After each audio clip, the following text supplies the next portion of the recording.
টানা বৃষ্টি আর উজানের ঢলে ভাসছে সিলেট সুনামগঞ্জ। জলজটে বিপর্যস্ত জনজীবন, পরিস্থিতির অবনতি। সড়কে পানি ওঠায় সিলেটের সঙ্গে সুনামগঞ্জের যোগাযোগ বিচ্ছিন্ন। নিচের তলা দুরুম্বারা লইছি না পানি আফরে বাড়ি যায় 1 ঘন্টায় 2-3 হাত পরে। আমরা দোকানে অনেক মাল ক্ষয়ক্ষতি হয়েছে, গ্যাস ও পানি নিচে চলে গেছে, আমরা রান্না বান্নার কোনো কিছুই নাই। সকালে ঘুম থেকে উঠে দেখে ভয়াবহ অবস্থা, ড্রেনেজ সিস্টেম টোটালি কার্যত কোনো কিছু করা হয়নি। দেখার হাওর ও সুরমা নদীর পানি উপচে ঢুকে পড়েছে নিম্নাঞ্চলে।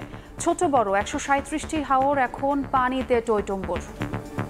সারা দেশে যখন ঈদের আনন্দ বইছে তখন আমরা সুনামগঞ্জবাসী ভালো নেই। প্রতিটা বাসায় বাড়িতে উকিলপাড়া বলেন, সুলগর, খুব অবস্থা খারাপ। বৃদ্ধ তারপরে ছোট বাচ্চা কাচ্চা ওদেরকে সেভ করার জন্য যে পারে যার আবাসিক হোটেলে জায়গা নিতেছে। পরিবহন দিয়ে শেল্টারে নিয়ে আসা, ঔষধপত্র থেকে শুরু করে খাবার সরবরাহ করার কাজটি আমরা করব। দেখছিলেন প্রধান শিরোনাম। দুপুরের সময়ের সঙ্গে আছি আমি ছোয়া খন্দকার। এবার অন্যান্য শীর্ষ সংবাদ। সরকার পতনের আন্দোলনে ব্যর্থতাই বিএনপিতে রাতারাতি ব্যাপক রদবদলের পেছনের কারণ। ঈদের দিনেও সরকারের বিরুদ্ধে মিথ্যাচার করতে ছাড়েনি দলটি, বলছেন ওবায়দুল কাদের। রাজুকের ইমারত নির্মাণ বিধিমালায় নানা অসঙ্গতি। একই ভবনে আবাসিক ও হোটেল রেস্তোরাঁ ব্যবহারে নেই নিষেধাজ্ঞা। সুযোগ নিচ্ছেন ব্যবসায়ীরা, সংশোধনীর আশ্বাস। নিয়ন্ত্রণে আনা যাচ্ছে না সাগর পাড়ি দিয়ে ইউরোপ প্রবেশের ঢল। ভূমধ্যসাগরে নৌকা ডুবে 11 অভিবাসন প্রত্যাশীর মৃত্যু, 30 বাংলাদেশি সহ জীবিত উদ্ধার 51। ঈদ আনন্দে মেতেছে দেশের বিভিন্ন বিনোদন কেন্দ্র। চট্টগ্রামের ফয়স লেকেও ভিড়, কক্সবাজারের সমুদ্র স্নানে মাতোয়ারা পর্যটকরা।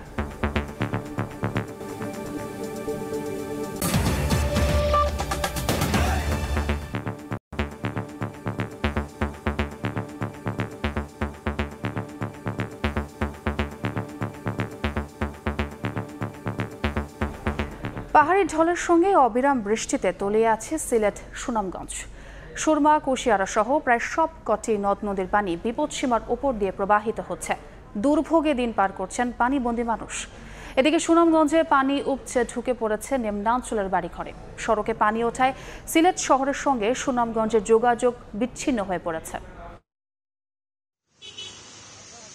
যাতায়াতের জন্য যেখানে যানবাহন চলাচলের কথা সেখানে এখন চলছে নৌকা। এ চিত্র সিলেট নগরীর 15 নম্বর ওয়ার্ডের সোভানীঘাট আবাসিক এলাকার। প্লাবিত হওয়ায় সিলেট অঞ্চলের অভিজাত এলাকা হিসেবে পরিচিত শাহজালাল উপশহরের বাসাবাড়ি ও ব্যবসা প্রতিষ্ঠানের নিচতলা এখন জনমানব শূন্য। সুরমার পানি ছাড় দেয়নি পরিষেবা প্রতিষ্ঠান ফায়ার ব্রিগেড ও সিভিল ডিফেন্সের সিলেট স্টেশনকেও। ঈদের আগের দিন থেকে পানি অগ্রগতি, এখন আমাদের মালামালি খুব যা কিছু ছিল আমরা আপাতত সেভ করেছি।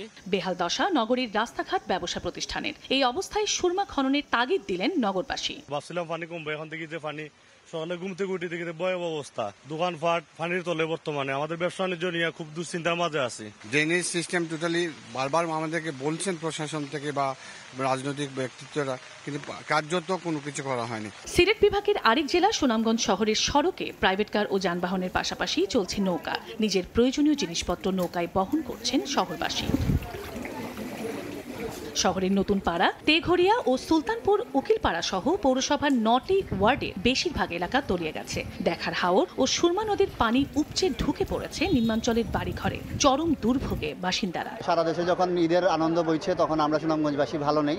আমার গ্রামের বাড়িতে অলরেডি পানি উঠে গেছে। বিশেষ করে যে সুরমা নদীর যে এটা একটা রক্ষার একটা বাঁধ যদি তো ওইভাবে শক্ত করে, তাহলে শহরের মধ্যে আর পানিটা এত দ্রুত প্রবেশ করে না। প্রতিটা বাসায় বাড়িতে উকিলপাড়া বলেন, সুলগর, খুব অবস্থা খারাপ। নিচের তলা দুরুম্বারা লইছি না পানি আফরে বাড়ি যায় 1 ঘন্টায় 2-3 হাত পরে। বাইশাল ক্রস করবে, কারণ যে পানির স্রোত বা পানির বেগ এখনো খারাপ অবস্থা। সুনামগঞ্জে কোনো বৃষ্টি হয় নাই, পাহাড়ে অনেক বন্যার পানি নামার পরে আমরা দোকানে অনেক মাল ক্ষয়ক্ষতি হয়েছে। বৃদ্ধ তারপরে ছোট বাচ্চা কাচ্চা ওদেরকে সেভ করার জন্য যে পারে যার আবাসিক হোটেলে জায়গা নিতেছে, উঁচু জায়গায় জায়গা নিতেছে। আর বাকিটা পরে আমরা দেখি কি হয়। যোগাযোগ ব্যবস্থা বিচ্ছিন্ন হইতেছে অলরেডি। আমাদের গ্যাস ও পানি নিচে চলে গেছে, আমরা রান্না বান্নার কোনো কিছুই নাই। অনুপস্থিত ভাবে সবকিছু পয়সা যার, আমরা প্রস্তুতি নাই, আমরা হইতে পারি না। এদিকে আবহাওয়া অফিসের 3 দিনের ভারী বর্ষণের পূর্বাভাসে আতঙ্ক বেড়েছে পানিবন্দী মানুষের মাঝে। স্থানীয়দের সতর্ক থাকার কথা জানিয়েছে স্থানীয় পানি উন্নয়ন বোর্ড। যারা নিচু অঞ্চলে যারা বসবাস করেন তাদেরকে সতর্ক থাকতে বলবো, কারণ এখানে যেহেতু বৃষ্টিপাতের পানি বৃদ্ধি পেয়েছে সেক্ষেত্রে তাদের বাসাবাড়ির জন্য আগ্রহত উঁচু স্থানে রাখে, তবে আতঙ্কিত হওয়ার কিছু নাই। পানিবন্দী মানুষকে ত্রাণ সহায়তা দেওয়ার পাশাপাশি আশ্রয় কেন্দ্রে আনার কথা জানিয়েছেন স্থানীয় সংসদ সদস্য। আশ্রয় শিবিরে যাতে তারা সেটেল করতে পারে প্রাথমিকভাবে এটা, তারপরে শুকনো খাবার দেওয়া, তাদেরকে পরে রান্না করা খাবার দেওয়া। এখনও যারা আশ্রয় কেন্দ্রে পৌঁছতে পারেন নাই তাদেরকে পরিবহন দিয়ে শেল্টারে নিয়ে আসা, ঔষধপত্র থেকে শুরু করে খাবার সরবরাহ করার কাজটি আমরা করব। সিলেট ও সুনামগঞ্জের সুরমা, কুশিয়ারা সহ সবকটি নদীর পানি বাড়ছে। ভারতের চেরাপুঞ্জিতে 395 মিলিমিটার বৃষ্টিপাত রেকর্ড করেছে সেখানের আবহাওয়া অফিস, আর সিলেটে 200 মিলিমিটারের মতো। সময় সংবাদ, সিলেট। এই মুহূর্তে সিলেটের তালতলা এলাকায় আছেন রিপোর্টার ইকরামুল কবির এবং সুনামগঞ্জের উকিলপাড়া এলাকায় আছেন হিমাদ্রি শেখর ভদ্র। সরাসরি শুরুতে যাচ্ছি ইকরামের কাছে। আমি এই মুহূর্তে আছি সিলেট নগরীর অন্যতম একটি ব্যস্ততম জায়গা তালতলা চৌরাস্তায়, এবং এই দিকে যে চতুর্দিকে যে রাস্তাগুলো চলে গেছে প্রত্যেকটি সড়কেরই এরকম বেহাল দশা। প্রত্যেকটি যেই শপিং মল, বিপণী বিতান, বাংলাদেশ ব্যাংক সহ অন্যান্য এখানে বেশ কয়েকটি ব্যাংকের শাখা রয়েছে, এখানে একটি সিনেমা হল রয়েছে, এখানে ফায়ার সার্ভিস স্টেশন রয়েছে। সব কিছু মিলিয়ে এখানকার একটি ভয়াবহ পরিস্থিতির মধ্যে পড়েছে। ফায়ার সার্ভিসের সিলেট যে এবং সিভিল ডিফেন্সের যে সিলেট স্টেশন, সেই স্টেশনের আমরা দেখেছি যে যন্ত্রপাতি বা বিভিন্ন ফায়ার ফাইটিং এর বিভিন্ন জিনিসপত্র তারা এখান থেকে সরিয়ে অন্যত্র নিয়ে যাওয়া হচ্ছে এবং গাড়িতে তুলে এই জায়গা থেকে দক্ষিণ সুরমা ফায়ার স্টেশন নিয়ে যাওয়া হচ্ছে। বলে রাখা প্রয়োজন যে সিলেট নগরীর যে 42টি ওয়ার্ড রয়েছে প্রত্যেকটি ওয়ার্ডের একই অবস্থা। সিলেটের প্রায় 5টি উপজেলা এখন মানুষ পানিবন্দী হয়ে পড়েছে। মুষলধারে বৃষ্টি হচ্ছে, ভারত থেকে পানি নামছে, চেরাপুঞ্জি সহ বিভিন্ন জায়গা দিয়ে ভারতে পানি নামছে। সবকিছু মিলে সব জায়গার একই পরিস্থিতি। সিলেটের নগরী, সিলেট সদর, কোম্পানিগঞ্জ, গোয়াইনঘাট, জৈন্তাপুর, জকিগঞ্জ সহ প্রত্যেকটি জায়গার একই অবস্থা। গোয়াইনঘাটের সাথে সিলেটের সড়ক যোগাযোগ সম্পূর্ণ বিচ্ছিন্ন হয়ে গিয়েছে এবং জেলা প্রশাসনের পক্ষ থেকে সিলেটের বিভিন্ন জায়গায় আশ্রয়কেন্দ্র খোলা হয়েছে। তবে তাতে জেলা প্রশাসক শেখ রাসেল হাসান আমাকে জানিয়েছে যে কোনো আতঙ্কিত হওয়ার না জন্য সিলেটবাসী এবং জেলাবাসীকে সব প্রশাসনের পক্ষ থেকে দুর্যোগ ব্যবস্থাপনার সমস্ত আয়োজন সম্পন্ন করা হয়েছে। মোটামুটি এই ছিল সিলেট নগরী এবং সিলেটের যে 5-6টি উপজেলা মানুষ পানিবন্দী হয়ে গিয়েছে তার সব শেষ খবর। এবার আমি চলে যাচ্ছি সুনামগঞ্জের খবর জানার জন্য, সেখানে পরিস্থিতি আরো খারাপ। সেই সব খবর জানাচ্ছেন হিমাদ্রি শেখর ভদ্র। আমি আছি সুনামগঞ্জ শহরের উকিলপাড়া এলাকায়। এই উকিলপাড়া এলাকা থেকে সুলগর পয়েন্ট পর্যন্ত প্রায় 1 কিলোমিটার এলাকা জুড়ে পাহাড়ি ঢল প্রবাহিত হচ্ছে। আপনারা দেখতে পাচ্ছেন যে এখানে কি পরিমাণ পানি প্রবাহিত হচ্ছে। এই উকিলপাড়া থেকে সুলগর পর্যন্ত 1 কিলোমিটার জায়গার প্রায় 20টির মতো পয়েন্ট দিয়ে শহরে পানি ঢুকছে, সুরমা নদীর পানি ঢুকছে এবং মানুষ আমরা দেখতে পাচ্ছি যে নিচু এলাকা থেকে লোকজন সব শহরমুখী হচ্ছেন, কোথাও উঁচু জায়গায় আশ্রয় খুঁজে বেড়াচ্ছেন। আমরা কথা বলেছিলাম এখানকার লোকজনের সাথে, তারা জানিয়েছেন যে নিচু এলাকার লোকজন নৌকার অভাবে অনেকটা এই শহরের উঁচু এলাকায় আসতে পারছেন না এবং নৌকার একটা ক্রাইসিস দেখা দিয়েছে। আমরা কথা বলেছিলাম এখানকার লোকজনের সাথে, তারা জানিয়েছেন যে আসলে যে পরিমাণ নৌকা এখানকার দরকার নিচু এলাকার মানুষকে উদ্ধার করে এই উপরে নিয়ে আসার জন্য বা উঁচু এলাকা বা আশ্রয় কেন্দ্রে নিয়ে আসার জন্য, সেই নৌকা কিন্তু এখানে নেই। আমরা কথা বলেছিলাম এখানকার লোকজনের সাথে, তারা জানিয়েছেন যে এই সুলগর থেকে উকিলপাড়া পর্যন্ত প্রায় 1 কিলোমিটার জায়গার প্রায় 10টি পয়েন্ট দিয়ে হু করে সুরমা নদীর পানি ঢুকছে এবং এই পানি এখন প্রায় 10 ঘন্টা থেকে 11 ঘন্টা যাবত এভাবেই ঢুকছে। আমরা যদি একটু দেখাই যে আমরা আগে দেখিয়েছিলাম মধ্যবাজারের দোকানপাট প্লাবিত হয়েছিল বন্যার পানিতে, এখন উকিলপাড়া পয়েন্টের একই অবস্থা। এটিও একটি কমার্শিয়াল এলাকা, বাণিজ্যিক এলাকা, একটি গুরুত্বপূর্ণ বাণিজ্যিক এলাকা। এখানের প্রতিটি দোকানেই পানি উঠে গেছে। আপনারা যদি দেখেন এখানে প্রত্যেকটা মুদি দোকান এবং অন্যান্য যে দোকানগুলি আছে, খাদ্যপণ্যের দোকান সহ স্টিল সামগ্রীর দোকান, সমস্ত কিছুতেই পানি উঠে গেছে। অর্থাৎ পানি ছাড়া 1 ইঞ্চি জায়গা সুনামগঞ্জে বাকি নেই যে এই জায়গাটাতে পানি উঠেনি। আমরা কথা বলেছিলাম আবহাওয়া অফিসের সাথে, তারা জানিয়েছে যে আগামী 72 ঘন্টা আরও ভারী বর্ষণ হতে পারে। সেই ভারী বর্ষণ হলে সুনামগঞ্জের 22 সালের যে বন্যা রেকর্ড সেটা ছাড়িয়ে যেতে পারে। আমরা কথা বলেছিলাম এখানকার লোকজনের সাথে, তারা জানিয়েছেন যে এখন যে অবস্থা, একটি ছোট্ট চায়ের দোকানে, চায়ের দোকানে পর্যন্ত পানি ঢুকে গেছে এবং তারা অনেকটা কষ্টে, কোনো ক্রেতা নেই চায়ের দোকানে মানুষ।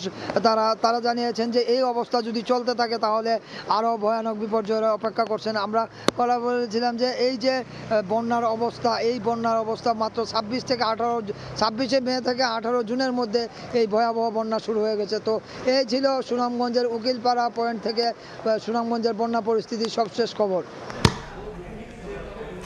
সরাসরি যুক্ত ছিলাম সিলেট এবং সুনামগঞ্জে। ঢাকা এখন অবসরে, নেই চিরচেনা যানজট, ভোগান্তি আর বহুমাত্রিক দূষণ, গাছে গাছে আষাঢ়ের স্নিগ্ধতা।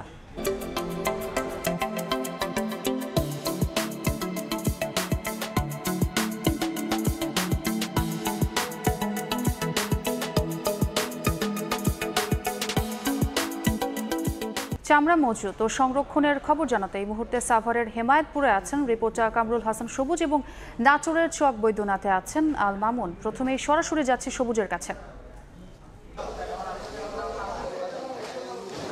কোরবানির ঈদ উপলক্ষে ট্যানারিগুলোতে যে চামড়া সংগ্রহ এবং সংরক্ষণ প্রক্রিয়া চলছিল গতকাল দুপুর থেকে আজকে বলা যায় এই মুহূর্তে আমরা যে কারখানায় রয়েছি সেই কারখানাতে কয়েকটি চামড়া, হাতে গোনা 2-3টি চামড়া বোধহয় রয়েছে, তারপরেই একদম আনুষ্ঠানিকভাবে শেষ হয়ে যাচ্ছে আর কি ট্যানারিতে ঈদ উপলক্ষে চামড়া সংগ্রহ এবং সংরক্ষণ করার।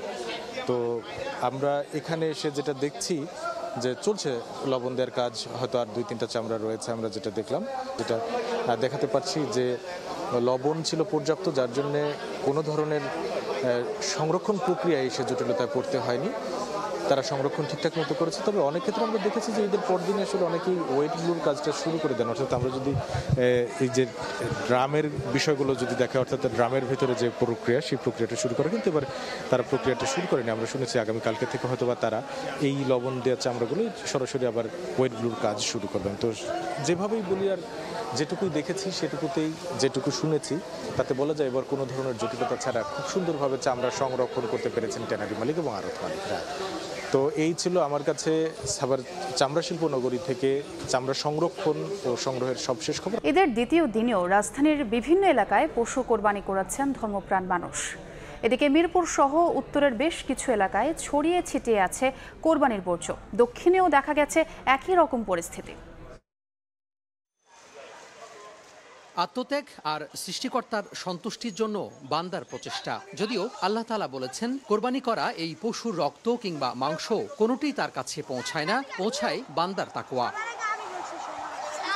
তাই ঈদুল আজহার দ্বিতীয় দিনেও রাজধানীর বিভিন্ন এলাকায় আল্লাহ তাআলার নামে পশু কোরবানি করেছেন ধর্মপ্রাণ মানুষ।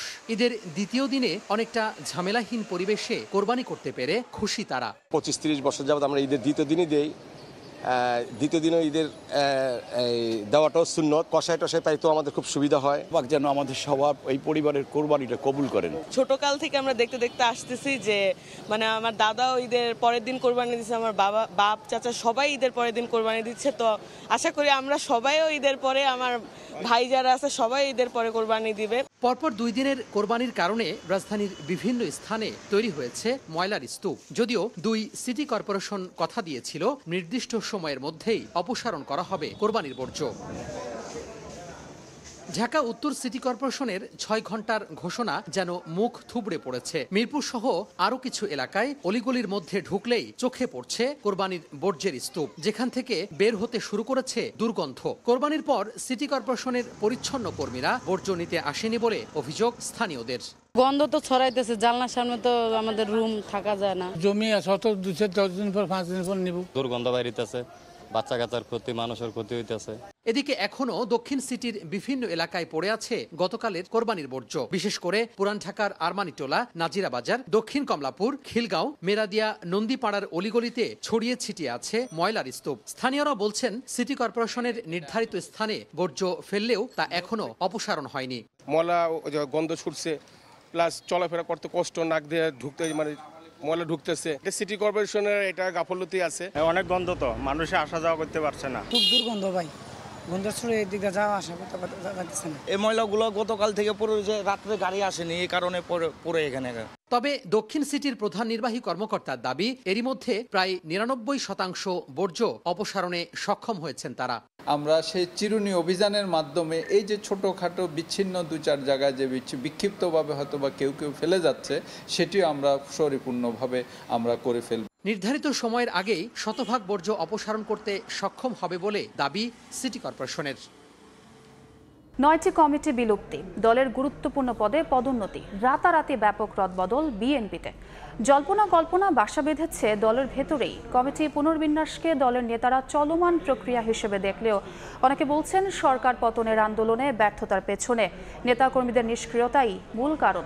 তবে এর রদবদল যোগ্যদের মূল্যায়নের পাশাপাশি আগামী আন্দোলন কর্মসূচিতে গতি আনবে বলে মত বিএনপি নেতাদের। আহমেদ সালেহিনের রিপোর্ট। 28 অক্টোবরের পর ছন্দ হারানো বিএনপি গত 13 জুন বৃহস্পতিবার এক রাতে গুরুত্বপূর্ণ 4টি মহানগর সহ 9টি কমিটি ভেঙে দেয়। পরিবর্তন আনা হয় ছাত্র ও যুব সংগঠনের মধ্যেও। যুবদলের কেন্দ্রীয় কমিটি বিলুপ্তির সঙ্গে সঙ্গে ঘোষণা করা হয় ছাত্রদলের 260 সদস্য বিশিষ্ট কেন্দ্রীয় কমিটি। ভাইস চেয়ারম্যান, চেয়ারপারসনের উপদেষ্টা, যুগ্ম মহাসচিব ও নির্বাহী কমিটি সহ মিডিয়া সেল এবং কৃষক দলেও আনা হয় ব্যাপক রদবদল। কমিটিগুলো মেয়াদোত্তীর্ণ হওয়ায় এমন সিদ্ধান্ত বলা হলেও মূলত সঠিক সময়ে ভূমিকা রাখতে না পারা আর নেতাদের নিষ্ক্রিয়তায় ক্ষুব্ধ করেছে হাইকমান্ডকে, এমন দাবিও করছেন বিএনপি নেতারা। আর এ কারণেই গত আন্দোলনে সফলতার ফসল ঘরে তুলতে ব্যর্থ হয় তারা। তবে নেতারা বলছেন ভিন্ন কথা। দীর্ঘদিন তো দলের কাউন্সিল হচ্ছে না, আর অনেকগুলো পোস্টও খালি আছে। আমি একজন পদধারী নেতা, আমি পদটা ধরে রেখেছি, কোনো কার্যকরী ভূমিকা পালন করতে পারছি না। আমার বয়সের টানে হোক, আমি নেগেটিভ অসুস্থতার কারণে, সে কারণে দলের ভারপ্রাপ্ত চেয়ারম্যান সহকর্মীদের সাথে, সিনিয়রদের সাথে আলোচনা করে এই প্রক্রিয়াটা গ্রহণ করেছে। একটা পলিটিক্যাল পার্টি তো হাওয়াই চলে না, কর্মসূচিগুলো যারা ভালোভাবে পালন করেছেন তাদেরকে তো মূল্যায়ন দল করতে হবে, তাই না? আর যারা কিছুটা হয়তো বা ভূমিকা সেভাবে রাখতে পারেননি, দলকে তো সেই বিষয়গুলো দেখতে হবে, তাই না? ঈদের মাত্র দুদিন আগে এমন রদবদলে দলের ভেতরে অস্থিরতা বিরাজ করলেও বিএনপির শীর্ষ নেতারা মনে করেন পরবর্তী আন্দোলনে দলীয় কর্মীদের উজ্জীবিত করবে নতুন নেতৃত্ব। আহমেদ সালেহিন, সময় সংবাদ, ঢাকা। যত বড় শক্তিশালী হোক, দুর্নীতি করলে সরকার জিরো টলারেন্স দেখাবে বলে হুঁশিয়ারি দিয়েছেন আওয়ামী লীগের সাধারণ সম্পাদক ওবায়দুল কাদের। তবে সাবেক ডিএমপি কমিশনার আসাদুজ্জামান মিয়ার বিরুদ্ধে দুর্নীতির অভিযোগ প্রমাণিত না হওয়ায় সরকার অন্ধকারে ঢিল ছুড়বে না বলে মন্তব্য করেন তিনি। দুর্নীতির বিরুদ্ধে প্রধানমন্ত্রীর জিরো টলারেন্স নীতির কথা উল্লেখ করে আওয়ামী লীগের সাধারণ সম্পাদক ওবায়দুল কাদের বলেছেন, যে যত শক্তিশালী হোক, দুর্নীতি করলে তদন্ত শেষে বিচার হবে। মঙ্গলবার সকালে আওয়ামী লীগ সভাপতির রাজনৈতিক কার্যালয়ে ধানমন্ডিতে আয়োজিত এক ব্রিফিংয়ে তিনি বলেন, সাবেক কমিশনারের বিরুদ্ধে দুর্নীতির অভিযোগ চিহ্নিত না হওয়ায় সরকার এখনই কোনো পদক্ষেপ নেবে না। যত প্রভাবশালী তার বিরুদ্ধে দুর্নীতির তদন্ত করা যাবে এবং তদন্ত শেষে বিচারের আওতায় নিয়ে আসতে হবে।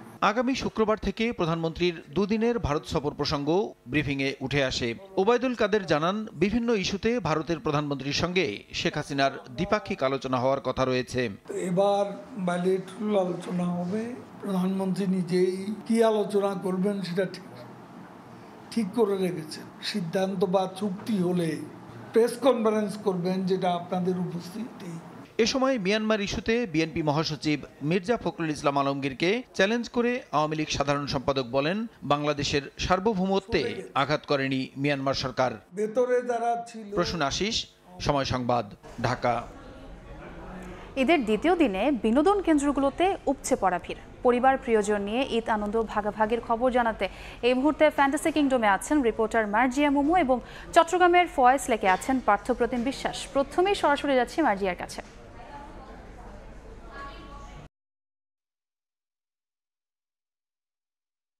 দ্বিতীয় দিনে এসে জমজমাট চট্টগ্রামের ফয়েজ লেক নেচে গেয়ে ঈদের আনন্দটুকু উপভোগ করছেন এবং আমরা দেখছি পরিবারের সদস্য সহ বিভিন্ন বয়সী মানুষের পদচারণায় মুখরিত হয়ে উঠেছে চট্টগ্রামের ফয়েজ লেকের সি ওয়ার্ল্ড। এবং আপনারা দেখতে পাচ্ছেন ডিজে গানের তালে তালে কিন্তু এখানে বিভিন্ন বয়সী মানুষ কিন্তু নেচে গেয়ে তাদের যে আনন্দ, সেই আনন্দটুকু তারা করছে। এবং আমরা দেখছি তারা যারা এখানে এসেছেন তারা বলছেন চট্টগ্রামের আসলে এমনিতে ঈদ ছাড়া কিন্তু তেমন একটা বন্ধ পাওয়া যায় না, যে কারণে এই ঈদের বন্ধটুকু কাজে লাগাতে চট্টগ্রাম সহ বিভিন্ন জায়গা থেকে আমরা দেখছি মানুষজন আসতে শুরু করেছেন এই চট্টগ্রামের ফয়েজ লেক, এবং ফয়েজ লেকে একসাথে কিন্তু জলকেলিতে যেমন মেতে ওঠার সুযোগ রয়েছে, তেমনি বোটে করে ফয়েজ লেকের যে অনাবিল নৈসর্গিক সৌন্দর্য রয়েছে, প্রাকৃতিক সৌন্দর্য রয়েছে, সেই সৌন্দর্যটুকু কিন্তু উপভোগের সুযোগ রয়েছে। এবং আমরা দেখছি আসলে এখানে তরুণরা, বিশেষ করে তরুণীরা যারা চট্টগ্রাম সহ আশেপাশের বিভিন্ন জায়গা থেকে এখানে এসেছেন, তারা ডিজে গানের সাথে নেচে গেয়ে তাদের যে আনন্দ, পরিবারের পরিজনের সাথে যে তাদের যে উদযাপন, ঈদের আনন্দটুকু তারা আনন্দে কাটাতে চান, যে কারণে ফয়েজ লেক কর্তৃপক্ষ কিন্তু বিশেষ ব্যবস্থা গ্রহণ করেছেন। এবং ফয়েজ লেকের পক্ষ থেকে আমরা দেখছি এখানে এই দর্শনার্থীদের কথা চিন্তা করে বিভিন্ন ছাড় দেওয়া হয়েছে, আলাদাভাবে খাবারের ব্যবস্থা করা হয়েছে, অন্যান্য রাইডেরও ব্যবস্থা করা হয়েছে। তো সেক্ষেত্রে বলা যায় ঈদের দ্বিতীয় দিনে এসে কিন্তু জমজমাট চট্টগ্রামের ফয়েজ লেক। তো এই ছিল আমার কাছে এখনো পর্যন্ত চট্টগ্রামের ফয়েজ লেক সিওয়াল থেকে এখানকার সর্বশেষ খবর। সরাসরি যুক্ত ছিলাম আশুলিয়া এবং চট্টগ্রামে। অবসর যাপন করছে রাজধানী ঢাকা। ঈদের ছুটিতে যেন প্রাণ ফিরেছে যান্ত্রিক এই মহানগরের। নেই চিরচেনা যানজট, ভোগান্তি আর বহুমাত্রিক দূষণ। নিজামুদ্দিনের ছবিতে আতিকুর রহমান তমালের রিপোর্ট।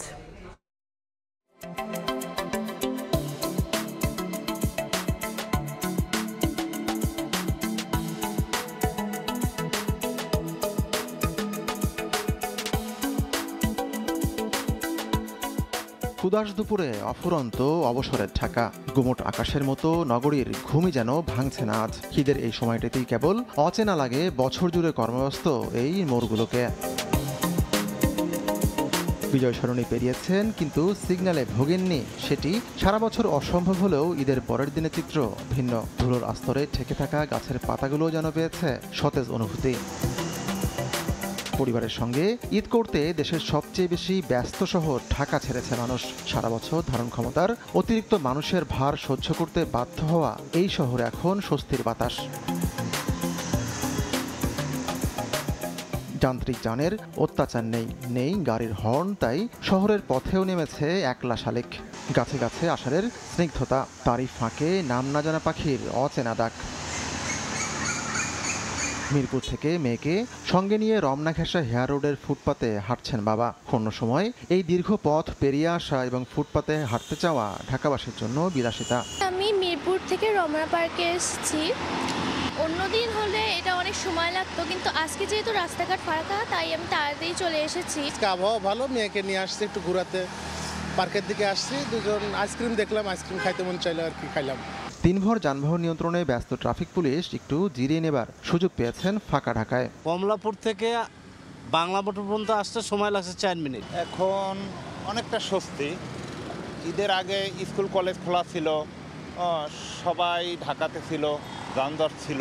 ভিআইপি রোডেও চলছে রিক্সা। 3-4 দিন আমাদের কিছু বলে না পুলিশ। 3-4 দিন পর্যন্ত আমরা যে কোনো রুটে যেতে পারি। এই যে সুন্দর পরিবেশ, এই পরিবেশটা যদি মানে সারাটা বছর যদি ঢাকার শহর থেকে আমরা অনেক খুশি হতাম। আর দুদিন পর স্বাভাবিক নিয়মে আবারও কর্মচঞ্চল হবে জীবিকার এ শহর। মানুষের মতো যান্ত্রিক এ নগরও ভালোবাসা চায়। সেটি দেয়া গেলে বাসযোগ্যতা অর্জনে আরও এক ধাপ এগিয়ে যাবে তিলোত্তমা রাজধানী ঢাকা। আতিকুর রহমান তমাল, সময় সংবাদ, ঢাকা। খেলার খবর। চূড়ান্ত হয়ে গেছে বিশ্বকাপের সুপার 8-এ খেলা 8 দল। আগামী 27 জুন একই দিনে হবে 2 সেমিফাইনাল ম্যাচ। আগামী 29 জুন বার্বাডোজে অনুষ্ঠিত হবে বিশ্বকাপের ফাইনাল। টি-20 বিশ্বকাপে 20 দলের মধ্য থেকে নিশ্চিত হয়ে গেছে সুপার 8-এ ওঠা ভাগ্যবান 8 দল। 2 গ্রুপ থেকে 2টি করে দল খেলবে সেমিফাইনালে। 19 জুন স্বাগতিক যুক্তরাষ্ট্র ও দক্ষিণ আফ্রিকার মধ্যকার ম্যাচ দিয়ে শুরু হবে সুপার 8 পর্ব। এবার টি-20 বিশ্বকাপ হয়েছে অনেক অঘটনের সাক্ষী। গ্রুপ এ থেকে সুপার 8-এ ওঠার সম্ভাবনা ছিল 2 চিরপ্রতিদ্বন্দ্বী ভারত ও পাকিস্তানের। তবে নানা বিতর্ক আর বাজে ব্যাটিং, বোলিং ও ফিল্ডিং এর মাসুল দিয়ে সুপার 8-এ ওঠা হয়নি পাকিস্তানের। 4 ম্যাচে মাত্র 2টিতে জিতেছে তারা। তাদের ব্যর্থতায় আসরে আলো ছড়িয়েছে যুক্তরাষ্ট্র। 5 পয়েন্ট নিয়ে স্বাগতিকরা পেয়েছে সুপার 8-এর টিকিট। এছাড়া এ গ্রুপ থেকে সবকটি ম্যাচ জিতে সুপার 8 আগেই নিশ্চিত করে ফেলে ভারত। বি গ্রুপ থেকে ফেভারিট অস্ট্রেলিয়া 4 ম্যাচের 4টিতেই দাপুটে জয় নিশ্চিত হয় সুপার 8। তবে এই গ্রুপ থেকে শীর্ষ 8-এ যেতে বেশ কাঠখড় পোড়াতে হয়েছে বর্তমান চ্যাম্পিয়ন ইংল্যান্ডকে। স্কটল্যান্ডের সমান 5 পয়েন্ট হলেও নেট রান রেটে এগিয়ে ছিল ইংল্যান্ড, সেখানেই কপাল পড়ে স্কটল্যান্ডের। গ্রুপ সিতে এবার শুরু থেকেই চমক দেখিয়েছে আফগানিস্তান। নিউজিল্যান্ডের বিদায় ঘণ্টা বাজিয়ে এখান থেকে সুপার 8-এর টিকিট কেটেছে যুদ্ধ বিধ্বস্ত দেশটি। স্বাগতিক ওয়েস্ট ইন্ডিজও একচেটিয়া আধিপত্য ধরে রেখে টিকিট পায় সুপার 8-এর। এই গ্রুপ থেকে বাদ পড়েছে নিউজিল্যান্ড, উগান্ডা ও পাপুয়া নিউগিনি। গ্রুপ ডিতে 4 ম্যাচের 4টিতেই অপ্রতিরোধ যাত্রা ধরে রেখে 8 পয়েন্ট নিয়ে সুপার 8-এ উঠেছে দক্ষিণ আফ্রিকা। দ্বিতীয় দল হিসেবে 3 ম্যাচের জয়ে শীর্ষ 8-এ জায়গা পেয়েছে বাংলাদেশ। বাদ পড়েছে শ্রীলঙ্কা, নেদারল্যান্ডস ও নেপাল। পারভিন আক্তার, সময় সংবাদ। এই পর্যায়ের শীর্ষ সংবাদগুলো জানিয়ে দিচ্ছি আরেকবার। টানা বৃষ্টি আর উজানের ঢলে ভাসছে সিলেট সুনামগঞ্জ। জলজটে বিপর্যস্ত জনজীবন, সড়কে পানি ওঠায় সিলেটের সঙ্গে সুনামগঞ্জের যোগাযোগ বিচ্ছিন্ন। এছাড়া দুপুরের সময় এরপর বিভাগীয় সময় নিয়ে ফিরছি কিছুক্ষণ পর, সঙ্গেই থাকুন সময়।